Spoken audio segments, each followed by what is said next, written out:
Hello ដូចជាសួស្តីបងប្អូនអរគ្នាថ្ងៃនេះយើងវីដេអូចាស់តែយើងយកមកកាត់តទៅនឹងផងហើយយើងត្រៀមអីវ៉ាន់ត្រៀមទឹកត្រៀមកាកត្រៀមអីទៅណាយើងធ្វើការជិះម៉ូតូ3 4ម៉ូតូបែបលក្ខណៈគ្រួសារតែអត់ទាំងអស់ទេតែត្រឹមតែ2 3 4ម៉ូតូប៉ុណ្ណោះឯងនេះយើងឆ្លៀតថតខ្លួនឯងឆ្លៀតថតអីទៅណាធ្វើឯងអស់ចានការពុតតែលេងបំផ្លាញលុយសោះនេះយើងដល់យើងថតការកាត់មកដល់លើប្រទេសស្រីវងមួយប្រទេសស្រីទៅយើង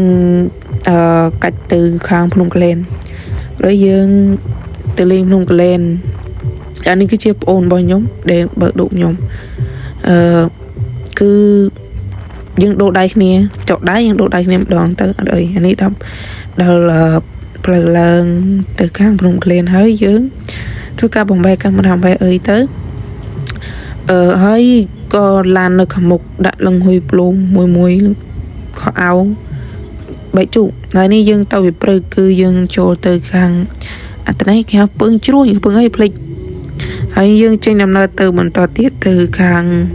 យើងចូលទៅលេងខាងអូមនើលើយើងបានថតវីដេអូពេញហើយឥឡូវយើងមកដល់កន្លែងទិញអីវ៉ាន់កាត់ដល់កន្លែងទិញអីវ៉ាន់មកដល់កន្លែងលេងល្មមគឺអូមនើយើងមានអុយដាក់ទៅពីផ្ទះមានគេឧបត្ថម្ភមានអីទៅណាគេឧបត្ថម្ភមឿនឲ្យយើងទៅលេងភ្នំយ៉ាងសប្បាយហើយមានអ្នកអាំងមានអីញឹបដៃញឹបជើងហើយមានប្រហិតមានអីណា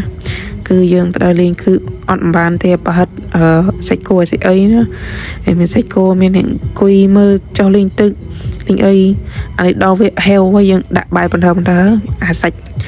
យើងឆ្អិនបណ្ដើយើងដាក់មុនបាយខ្ចប់លើកចេកជួយម៉ាយជាតិជួយម៉ាយហើយអានោះប្អូនមកដំទៅអាចុះទៅទឹកហើយនេះយើងដាក់ជាបែបហៀលឈៀលណាមានអ្នកអាំងទៅអាអ្នកភើទៅអាអ្នកស៊ីទៅគឺ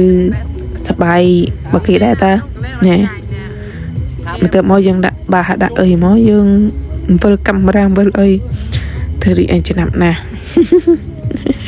ហើយគឺមានអីទេមានតែវីដេអូសបាយចែកជូនបងប្អូនមើលកំសាន្តអារម្មណ៍បើមិនចង់មើលទេអូចេញទៅហីលេងទេបងប្អូននេះកំពុងដូរវត្តច្រៀងដាក់វត្តច្រៀងអត់ត្រូវដូរវត្តច្រៀង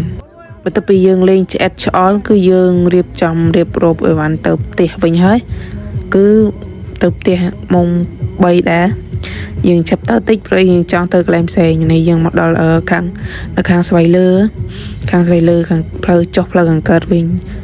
គឺបើអ្នកអត់ចេះជិះឬក៏អ្នកភ័យស្រាវបដោយហើយវីដេអូយើងមានតែប៉ុណ្ណឹង